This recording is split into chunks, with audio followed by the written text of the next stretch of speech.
ایک بستر پر سونے کا ثواب۔ حدیث نبی صلی اللہ علیہ وسلم ہے کہ میاں بیوی کو ایک بستر پر سونے کا کتنا اجر و ثواب ملتا ہے۔ مرد کا اپنی بیوی کے ساتھ اکٹھا ایک بستر میں سونا۔ بسم اللہ الرحمن الرحیم۔ شوہر اپنی بیوی کے ساتھ کیسا سلوک کرے، اس حوالے سے اللہ پاک کے آخری نبی حضرت محمد صلی اللہ علیہ وسلم کی زندگی بحیثیت شوہر ہمارے لیے بہترین نمونہ ہے۔ ایک بہترین اور عظیم شوہر کے لیے جن خصوصیات کا تصور کیا جا سکتا ہے، وہ ساری کی ساری خصوصیات ہمارے پیارے آقا صلی اللہ علیہ وسلم کی ذات و صفات میں کامل طور پر موجود تھی۔ زمانے جاہلیت میں بیویوں پر جو ظلم و ستم کے پہاڑ توڑے جاتے تھے، اسے سن کر ہی کلیجہ منہ کو آتا ہے، مگر بدقسمتی سے ہمارے معاشرے کی حالت بھی اس سے کچھ کم نظر نہیں آتی۔ بیوی کو تنگ کرنا، جبری طور پر مہر معاف کروانا، اس کے حقوق ادا نہ کرنا، ذہنی اذیتیں دینا، ناراض ہو کر عورت کو اس کے ماں باپ کے گھر بیٹھا دینا، اپنے گھر میں رکھ کر بات چیت بند کر دینا، دوسروں کے سامنے ڈانٹ ڈپٹ کرنا، مارنا پیٹنا بلکہ قتل تک کر دینا۔ الغرض ظلم و ستم کی وہ کون سی صورت ہے جو ہمارے معاشرے میں نہیں پائی جاتی؟ البتہ جو اسلامی تعلیمات پر صحیح طور پر عمل کرتے ہیں، وہ ان نازیبا سرگرمیوں سے محفوظ رہتے ہیں، کیونکہ اسلام نے اس سوچ کی حوصلے شکنی کی اور بیویوں کے ساتھ اچھا برتاؤ کرنے کا حکم دیا۔ ہمارے پیارے آقا صلی اللہ علیہ وسلم اپنی ازواج مطہرات رضی اللہ عنہم کے ساتھ نہایت اچھا برتاؤ کرتے، چنانچہ فرماتا ہے، میں سب سے بہتر وہ شخص ہے جو اپنی بیوی کے حقوق میں بہتر ہو، اور میں اپنی بیویوں کے حق میں تم سب سے بہتر ہوں۔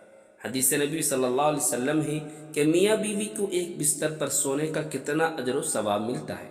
مرد کا اپنی بیوی کے ساتھ اکٹھا ایک بستر میں سونا افضل ہے، الا یہ کہ کسی ایک کو عذر ہو۔ اس لیے مقصد ہم بستری کرنا نہیں، بلکہ مقصد بیوی کو خوش کرنا ہے۔ بیوی کا دل خوش کرنے کے لیے ایام کے دنوں میں بھی اس کے قریب ہو جانا، گویا یہ بھی نبی علیہ السلام کی سنت ہے۔ اس کے ساتھ ایک اور حدیث آپ کے سامنے پیش کرتے ہیں۔ حضرت انس بن مالک رضی اللہ عنہ کی روایت ہے کہ نبی کریم صلی اللہ علیہ وسلم نے فرمایا، جن دو مسلمان میاں بیوی کے 3 بچے فوت ہو جائے جو گناہ کی عمر کو نہ پہنچے ہو، تو اللہ تعالیٰ ان پر رحمت کر کے انہیں جنت میں داخل کر دے گا۔ حضرت سہل بن سعد سعدی رضی اللہ عنہ سے روایت ہے کہ حضرت عمیر رضی اللہ عنہ حضرت عاصم بن عدی رضی اللہ عنہ کے پاس آئے اور کہا، مجھے رسول اللہ صلی اللہ علیہ وسلم سے یہ بات پوچھ کر بتائے کہ اگر کوئی شخص اپنی بیوی کے ساتھ کسی غیر مرد کو گناہ میں ملوث دیکھے اور غصے میں آ کر اسے قتل کر دے تو کیا اسے قصاص میں قتل کیا جائے گا، ورنہ اور کیا کرے؟ حضرت عاصم رضی اللہ عنہ نے رسول اللہ صلی اللہ علیہ وسلم سے یہ مسئلہ دریافت کیا تو رسول اللہ صلی اللہ علیہ وسلم نے اس قسم کے سوالات کو ناپسند فرمایا۔ بعد میں حضرت عمر رضی اللہ عنہ حضرت عاصم رضی اللہ عنہ سے ملے تو ان سے دریافت کیا اور کہا، تم نے کیا کیا کیا؟ انہوں نے کہا کہ ہوا یہ ہے کہ تجھ سے مجھے فلانی نہیں پہنچی۔ میں نے رسول اللہ صلی اللہ علیہ وسلم سے مسئلہ دریافت کیا تو آپ نے سوالات کو ناپسند فرمایا۔ عمر رضی اللہ عنہ نے کہا، اللہ کی قسم میں ضرور رسول اللہ صلی اللہ علیہ وسلم کی خدمت میں حاضر ہو کر یہ بات پوچھوں گا۔ چنانچہ وہ رسول اللہ صلی اللہ علیہ وسلم کی خدمت میں حاضر ہوئے تو معلوم ہوا کہ آپ پر ان کے بارے میں وحی نازل ہو چکی ہے۔ آپ نے ان دونوں میاں بیوی میں لعن کرا دیا۔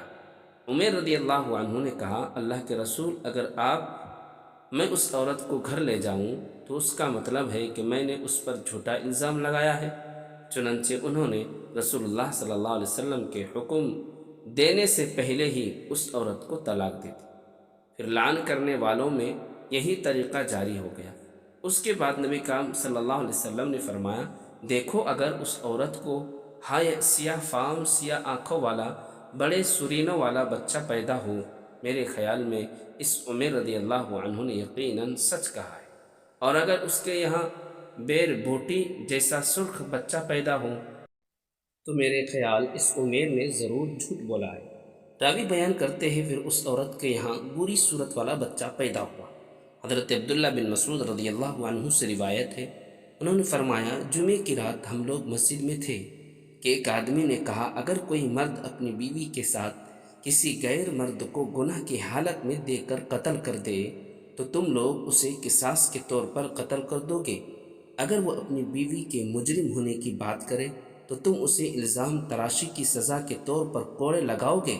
قسم اللہ کی میں یہ بات ضرور نبی کریم صلی اللہ علیہ وسلم سے عرض کروں گا۔ آخرکار اس نے نبی صلی اللہ علیہ وسلم سے ذکر کر دیا تو اللہ تعالیٰ نے لعن کی آیت نازل فرمائی۔ اس کے بعد اس آدمی نے آ کر اپنی بیوی پر الزام لگایا تو نبی صلی اللہ علیہ وسلم نے ان دونوں میاں بیوی کے درمیان لعن کروا دیا اور فرمایا شاید اس عورت کے یہاں سیاہ فام بچہ پیدا ہو۔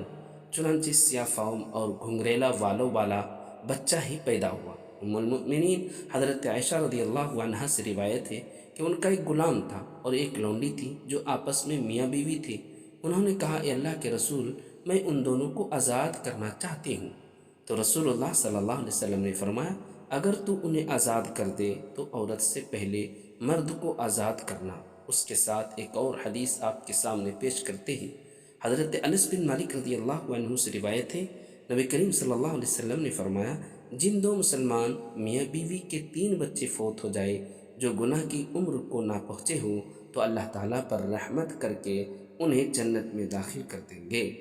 حضرت ابو ہریرہ رضی اللہ عنہ سے روایت ہے رسول اللہ صلی اللہ علیہ وسلم نے فرمایا جب تک میں تمہیں کسی معاملے میں آزاد جوڑے رکھوں تب تک تم بھی مجھے چھوڑے رکھو۔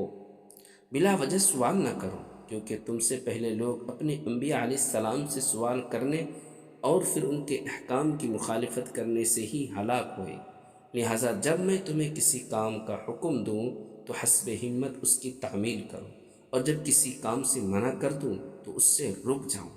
حضرت ابو ہریرہ رضی اللہ عنہ سے روایت ہے رسول اللہ صلی اللہ علیہ وسلم نے فرمایا جس نے میری اطاعت کی اس نے اللہ کی اطاعت کی اور جس نے میری نافرمانی کی اس نے اللہ کی نافرمانی کی۔ تو دوستو یہ آج کی ہماری ویڈیو جو آپ کے سامنے پیش کی گئی، دعا ہے کہ اللہ تعالیٰ میرا سنانا آپ کا سننا اپنی بارگاہ الہی میں قبول اور منظور فرمائے، آمین ثم آمین۔